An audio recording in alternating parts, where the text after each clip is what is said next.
decision of state, so decision of men are policy maker, जिसे हम राज्य का डिसीजन कहते हैं, निर्णय कहते हैं, वह राज्य का नहीं बल्कि व्यक्ति का निर्णय है। मानते हैं कि नहीं? इस पूरे कंसेप्ट को समझिए कि decision of state, so decision are man of policy maker. Enemies, जिसे हम राज्य का निर्णय कहते हैं, वह राज्य का निर्णय ना होकर बल्कि कुछ व्यक्तियों का निर्णय है। क्योंकि राज्य, स्टेट क्या है? अमूर्त है, राज्य दिखाई नहीं पड़ता। इसलिए मैंने आप लोग को शुरुआत में ही बोला था कि visualization of state is known as government. राज्य का मूर्त रूप सरकार है। ठीक ठीक है। इसलिए decision of state, so decision of policy maker, ठीक। पॉलिसी मेकर क्या है? ग्रुप ऑफ मैन, और इस ग्रुप ऑफ मैन में PM, defence, external affairs, minister of external affairs, defence minister, NSA, आपका फाइनेंस मिनिस्टर, ये लोग शामिल। ठीक। जैसे जस्ट लाइक आप लोगों ने मूवी देखा होगा, हो हाँ, उरी। तो नहीं सुन, तो उरी में जो डिसीजन लेते हैं, वो डिसीजन यही तो था। अटैक करने के लिए डिसीजन देखे होंगे तो सब लोग बैठा था। ठीक। डिसीजन। अब पर्सन, कोई भी पर्सन यानी policy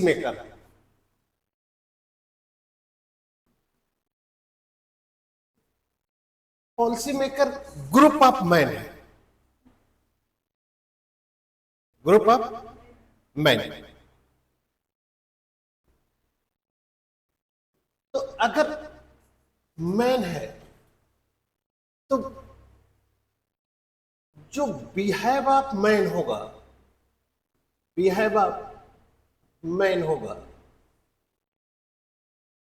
decision behave of man है, व्यक्ति का व्यवहार है। तो बिहेव ऑफ मैन का ऑब्जेक्ट क्या है? यही ऑब्जेक्ट ऑफ स्टेट हो जाएगा। अब समझ में आ गई बात? यानी हमारा जो डिसीजन होगा, यानी प्राइम मिनिस्टर का जो डिसीजन होगा या पॉलिसी मेकर का जो डिसीजन होगा,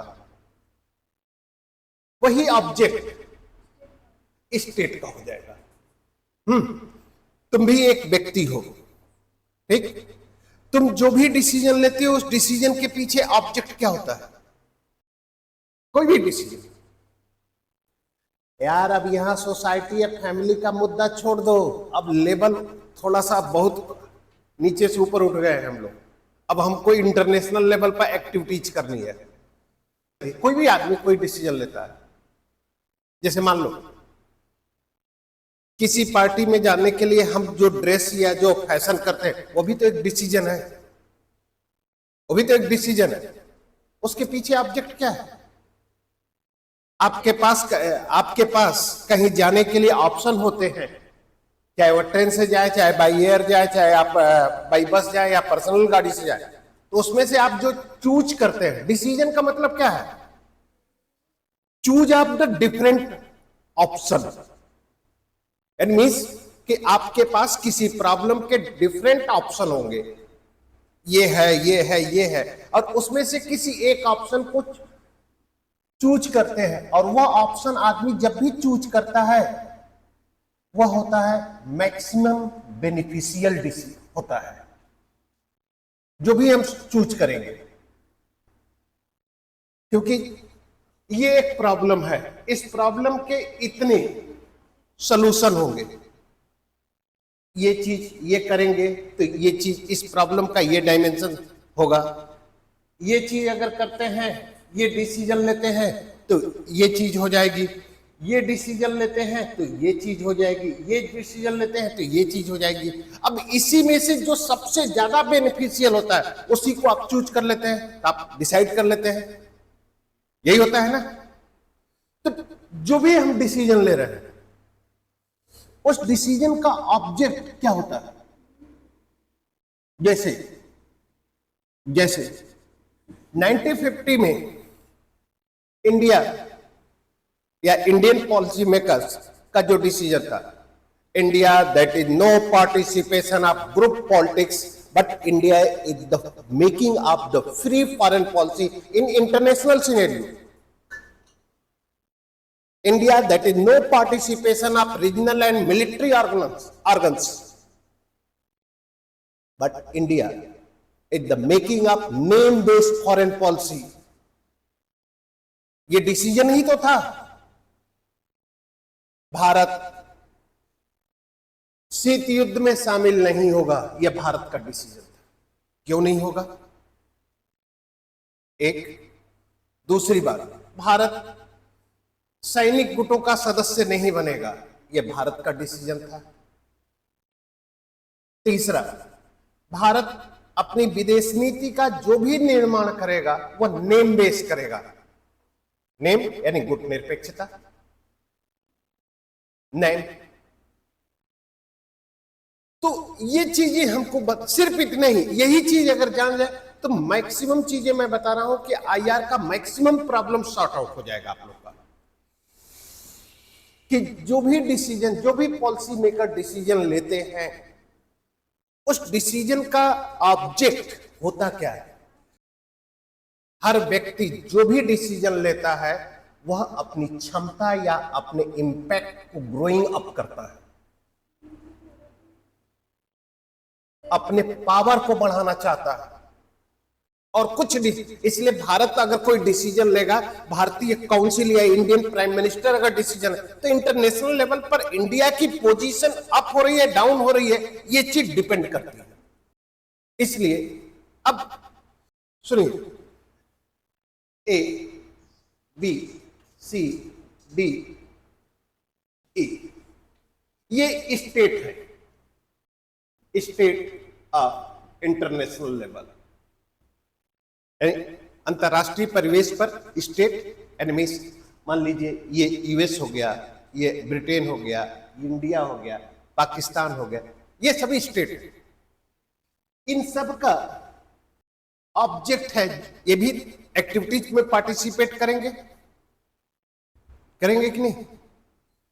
तो जब ये भी पार्टिसिपेट कर रहे हैं तो इनको अपनी कैपेसिटी को ग्रोइंग अप में ले जाना है, यानी सब लोग अपने पावर को गिव अप कर रहे हैं, ग्रोइंग कर रहे हैं, बढ़ा रहे हैं, इंक्रीज कर रहे हैं।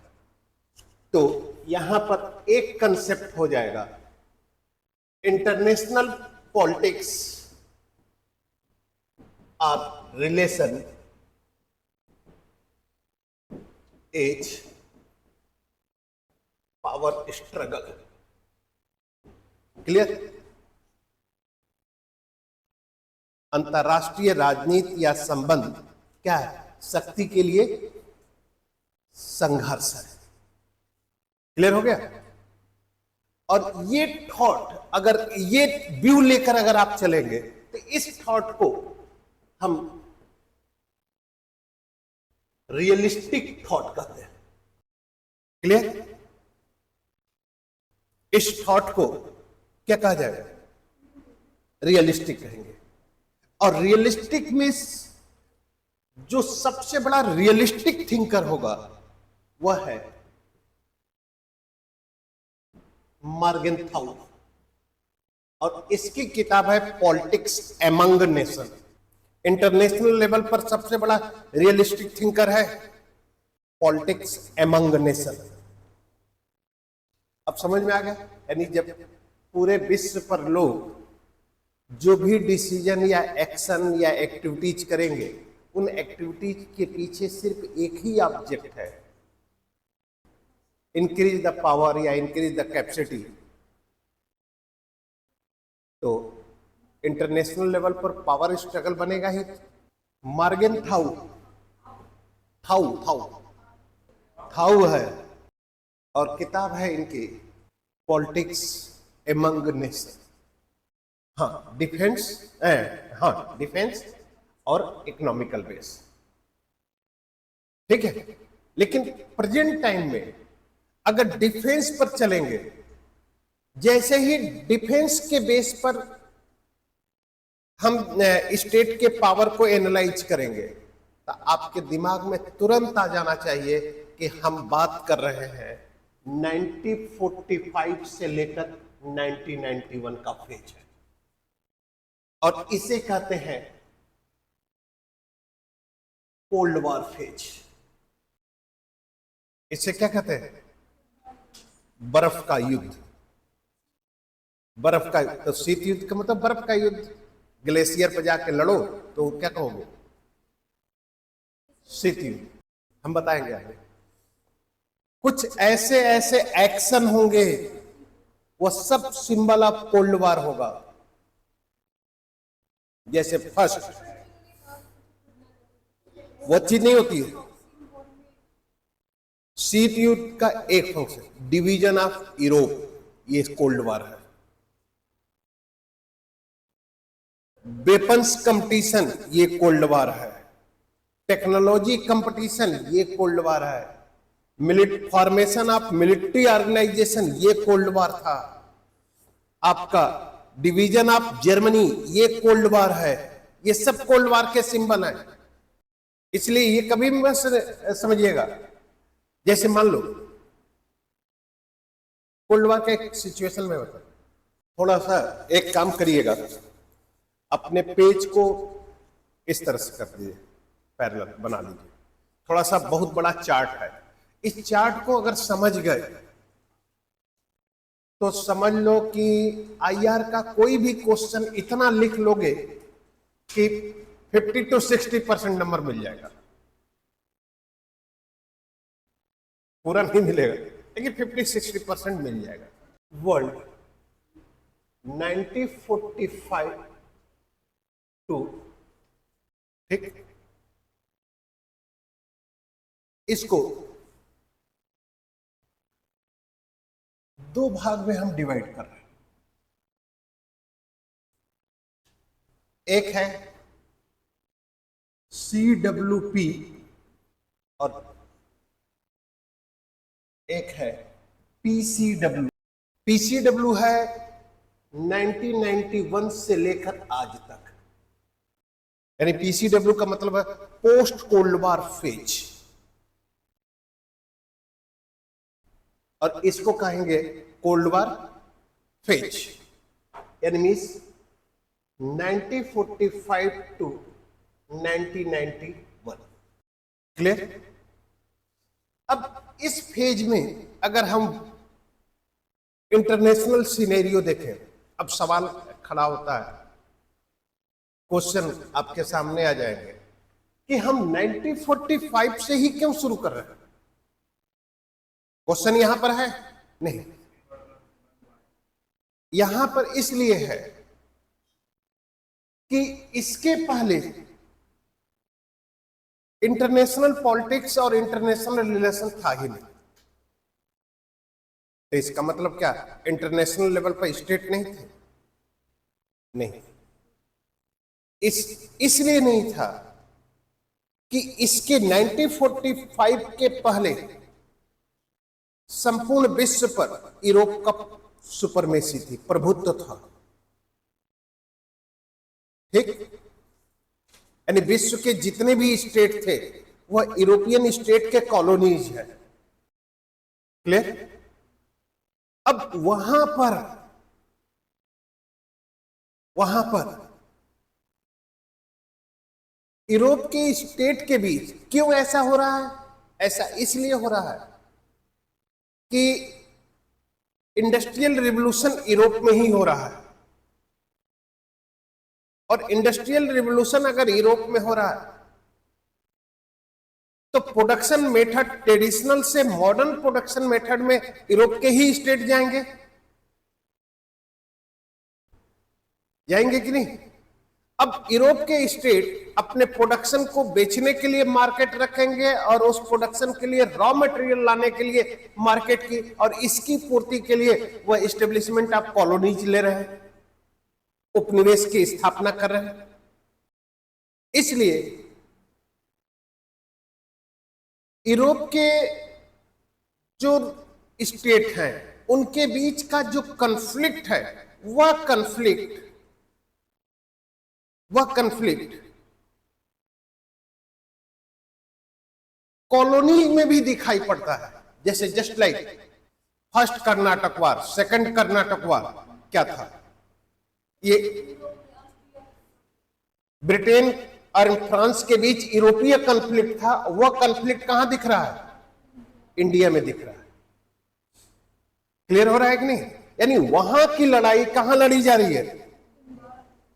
इंडिया में। इसलिए इसके पहले इंटरनेशनल पॉलिटिक्स नहीं थी बल्कि यूरोपियन पॉलिटिक्स थी, यूरोपियन कॉन्फ्लिक्ट था। ठीक है कि नहीं? बट सेकेंड वर्ल्ड वॉर का जो रिजल्ट आता है, सेकेंड वर्ल्ड वॉर का जो इंपैक्ट आता है, वह इंपैक्ट सबसे बड़ा इंपैक्ट है और इंटरनेशनल सिनेरियो को एकदम बदल दिया। ठीक? फर्स्ट पॉइंट क्या होता है सेकेंड वर्ल्ड वॉर का? एंड ऑफ इंपीरियलिज्म,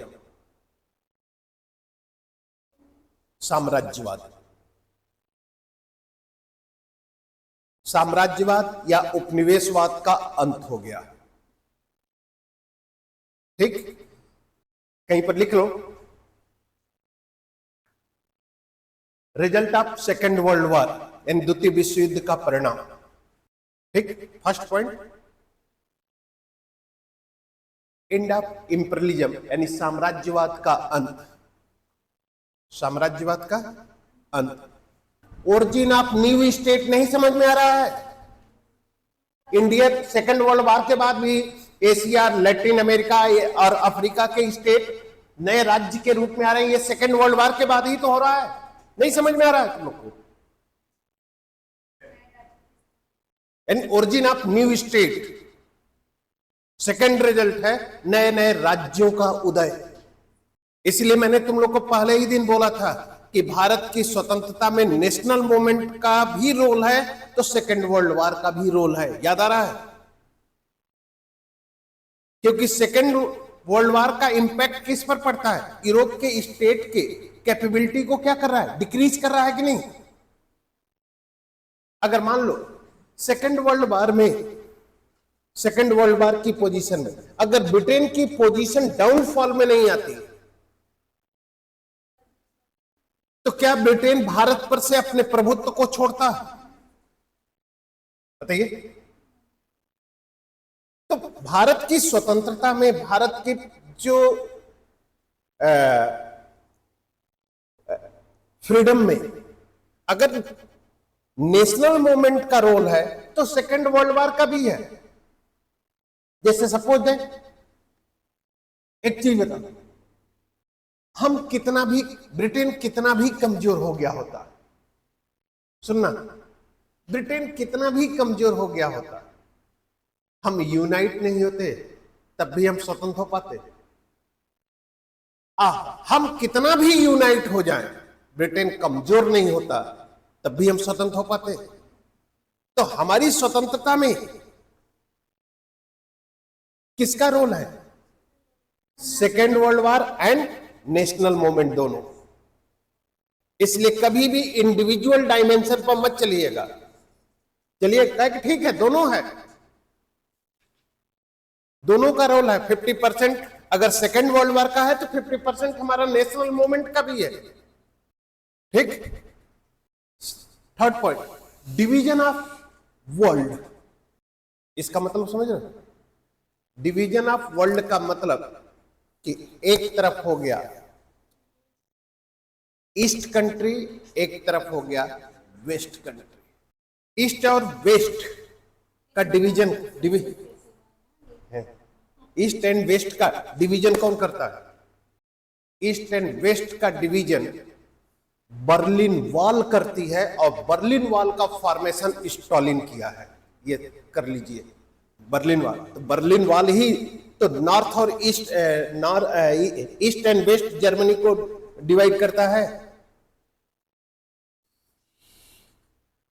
यानी बर्लिन की दीवार, ठीक, अमेरिका जर्मनी को कितने क्या करता है? डिवाइड कर देता है ईस्ट एंड वेस्ट में। अब सुनो एक minute. East is the supporting of the communist ideology and USSR bloc. West is the supporting of capitalist ideology and leader of USA. यानी पूर्वी जर्मनी साम्यवाद का समर्थक हो गया, और उसका लीडर कौन बन गया? यूएसएसआर हो गया। वेस्ट कैपिटलिस्ट आइडियोलॉजी का सपोर्टर हो गया, और उसका लीडर कौन हो गया? यूएसए हो गया। और यूएसए और यूएसएसआर के बीच जो कंपटीशन चल रहा है, उसी कंपटीशन को कोल्ड वॉर कहा गया। यानी सुपरमेसी बेस आइडियोलॉजिकल कॉन्फ्लिक्ट, ये कोल्ड वॉर है। ठीक, कि जो पोजीशन है वो चीज यही है। इसलिए कभी भी डिवीजन ऑफ जर्मनी आए, कभी भी वेपन्स कंपटीशन आए, कभी भी आपका मिलिट्री ऑर्गेनाइजेशन है जिसमें वार्सा है, नाटो है, सेंटो है, सीटो है, ये सब आ जाए तो ये सब कोल्ड वॉर है सब। इसलिए कोल्ड वॉर प्रॉक्सी वॉर नहीं है। यानी मीन्स कि cold war supremacy base ideological conflict है। यानी दो महाशक्तियों के बीच प्रभुत्व या वर्चस्व की लड़ाई है। और मैंने क्या कहा था कि हर व्यक्ति क्या चाहता है? अपनी कैपेबिलिटी या अपनी कैपेसिटी को क्या करना चाहता है? बढ़ाना चाहता है। जैसे पढ़ रही हो, पढ़ के आईएएस हो जाओगी तो क्या होगा तुम्हारा?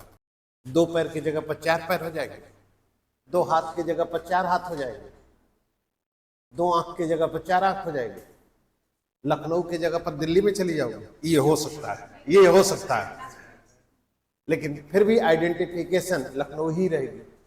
सिर्फ एक चीज बढ़ेगी, आपका प्रभाव या आपकी क्षमता या आपकी कैपेबिलिटी इनहेंस कर जाएगी, बस। इसीलिए मैंने कहा कि कोई भी पर्सन कोई भी एक्टिविटीज करता है, समझ रहे हैं? कोई भी एक्टिविटी, उन सभी एक्टिविटीज का एक ही ऑब्जेक्ट है, अपनी प्रभाव या अपनी क्षमता को बढ़ाना। ठीक। और जैसे जस्ट लाइक एक सिचुएशन, पावर क्या है? What is the power? मेरे पास पावर है कि जो तुम लोग चाह रहे हो वो मैं करने नहीं दे रहा हूं, और जो मैं चाह रहा हूं वो करने के लिए विवश कर रहा हूं। पावर है, यही पावर है। ये होता है, यानी जो तुम चाह रहे हो वो मैं करने नहीं दे रहा हूं, और मैं जो चाह रहा हूं वो करने के लिए मैं तुम्हें क्या कर रहा हूं? विवश कर रहा हूं। जैसे जी तुम्हें कभी करंट लगा है? बहुत लगा। तो करंट लगने के बाद अपनी इच्छा से डांस करती हो कि उसकी इच्छा के अनुसार? उसके पास क्या है? बस यही आता है। समझ में आ रही है बात?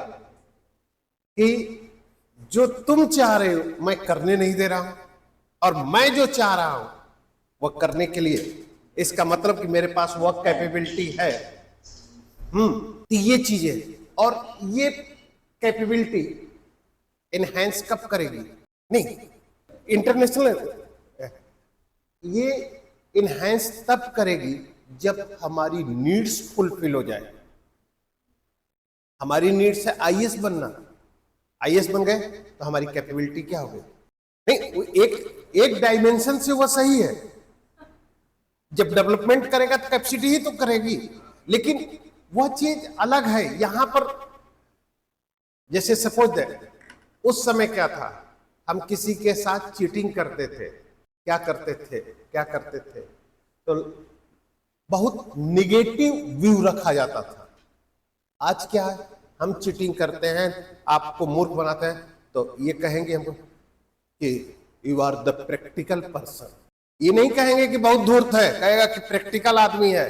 कहने का लहजा बदल गया है, बहुत डिप्लोमेट है कि नहीं? पहले क्या कहा जाता था, जैसे किसी को धोखा दोगे, अरे बहुत बड़ा धूर्त है, बेईमान है, ये सेंटेंस बोलते थे ना। अब क्या कहते हो तुम लोग? प्रोफेशनल है, प्रैक्टिकल है, ठीक है कि नहीं? तो मतलब यही है। अब बिना प्रैक्टिकल हुए हम अपनी नीड्स को फुलफिल कर ही नहीं सकते। और जब अपनी नीड्स को फुलफिल, जैसे सपोज है तुम ही लोग से मैं बात कर लेता हूं, तुम लोग सभी सामाजिकता का निर्वाह करो, बहुत सोशल एक्टर बन जाओ, कल सिलेक्शन होगा, नीड फुलफिल होगी, तो सामाजिकता के अगेंस्ट में जाकर तुम्हें प्रैक्टिकल बनना पड़ेगा। अब समझ में आ गई बात? समझे? जैसे सामाजिकता का मतलब कि मौसी की शादी है, मौसा का शादी है, क्या कहा जाता है कि मामी की लड़की की शादी है, सब सामाजिकता का निर्वाह करो। उनके बर्थडे का पार्टी है और उसी दिन यूपीएससी का एग्जाम है, छोड़ दो, देखो सिलेक्शन होता है। और अगर सिलेक्शन नहीं होगा तो क्या आपका इंपैक्ट या आपकी कैपेबिलिटी इंप्रूव करेगी? तो आपको प्रोफेशनल बनना पड़ेगा कि नहीं, प्रैक्टिकल बनना पड़ेगा कि नहीं? इसलिए international relation, there is no emotional relation, but international relation is the practical relation. लिख लीजिए कहीं पर, अंतरराष्ट्रीय संबंध भावनात्मक संबंध नहीं होता। इसलिए किसी भी देश का रिलेशन देखते समय प्रैक्टिकल होइएगा, समझ रहे हैं ना? वह एक पर्टिकुलर एरिया है। अच्छा एक चीज बताओ, एक सीधी सी बात, हम तुमसे बात करते हैं, तुम सभी लोगों से एनवायरमेंट पढ़ लिया है? पढ़ लिया है। एनवायरमेंट जो क्राइसिस है पूरे वर्ल्ड पर इंपैक्ट डाल रही है। अमेरिका क्यों हट जाता है पेरिस कन्वेंशन से? क्योंकि वह उसका अपना बेनिफिट है। तो इमोशनल रिलेशन कहां है? इसलिए कहते हैं कि international relation, there is no emotional relation but practical, professional, diplomatic relation, है कि नहीं? इसलिए यहां पर कोई भी इमोशनलिटी का इंपैक्ट नहीं होगा। सुन लो, अमेरिका के पास वेपन्स है, अच्छी टेक्नोलॉजी का, और आपको जरूरत है, तो वह अपनी शर्त पर बेचेगा ना, कि आपकी शर्त पर बेचेगा? अपनी शर्त पर। तो उसके पास ये पावर है कि नहीं कि जैसा चाह रहा है वैसे एक्टिविटीज करने के लिए आपको क्या कर रहा है? विवश कर रहा है। दूसरी बात, भारत की कैपेबिलिटी क्या है? भारत की कैपेबिलिटी ये है, देखिए इस समय भारत सरकार की जो डिप्लोमेसी या जो पॉलिसीज का ऑब्जेक्ट है, जो मैं एनालाइज किया हूं 2014 से लेकर आज तक, भारत चाहता है कि भारत के लोगों की परचेजिंग कैपेसिटी बढ़े। बस भारत की सोच इस समय यही। अब भारत की परचेजिंग कैपेसिटी बढ़ेगी कैसे? भारत के लोगों की बढ़ेगी कैसे? जब भारत में इंफ्रास्ट्रक्चर होगा, भारत में इंडस्ट्रियलाइजेशन होगा, भारत में तमाम प्रकार के स्पेस वर्किंग प्लेस आएंगे, चाहे गूगल से टेक्नोलॉजी के में, अगर ये चीजें होंगी तो अमेरिका भी आपको भाव देगा, क्योंकि उनको बेचना तो यहीं पे है। उनको बेचना कहां है? यहीं पे है। तो जब यहीं पर बेचना है, यहीं पर उनकी पोजीशन है, तो इस पोजीशन को आप एनालाइज करेंगे कि नहीं?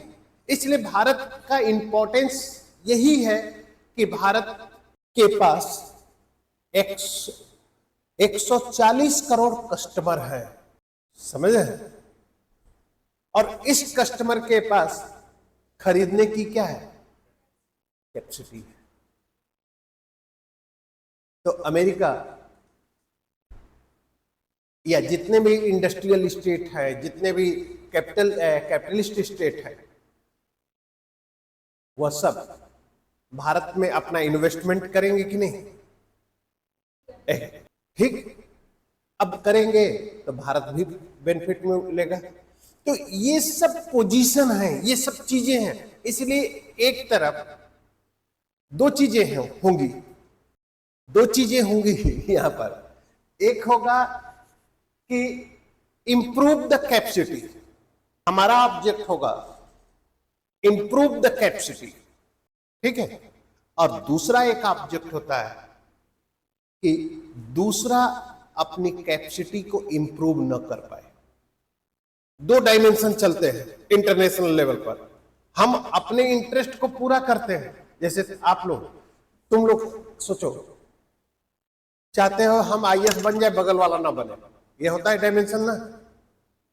नहीं होता है, ये होता है, ठीक है। तो ये चीजें क्यों? क्योंकि अगर दूसरा भी अपना इंटरेस्ट फुलफिल किया तब आप सुपरमेसी को मेंटेन कहां कर पाएंगे? आपके और उसके बीच की अनइक्वलिटी कहां जाएगी? इसलिए हर व्यक्ति चाहता है कि हम अपने इंटरेस्ट को फुलफिल करके इंप्रूव द कैपेबिलिटी, समझ है कि नहीं? इसीलिए किसी भी स्टेट, किसी भी गवर्नमेंट की जो पॉलिसी है उसको समझने का प्रयास कीजिए। इसके पीछे ऑब्जेक्ट क्या है, इसके पीछे उद्देश्य क्या निकल रहा है।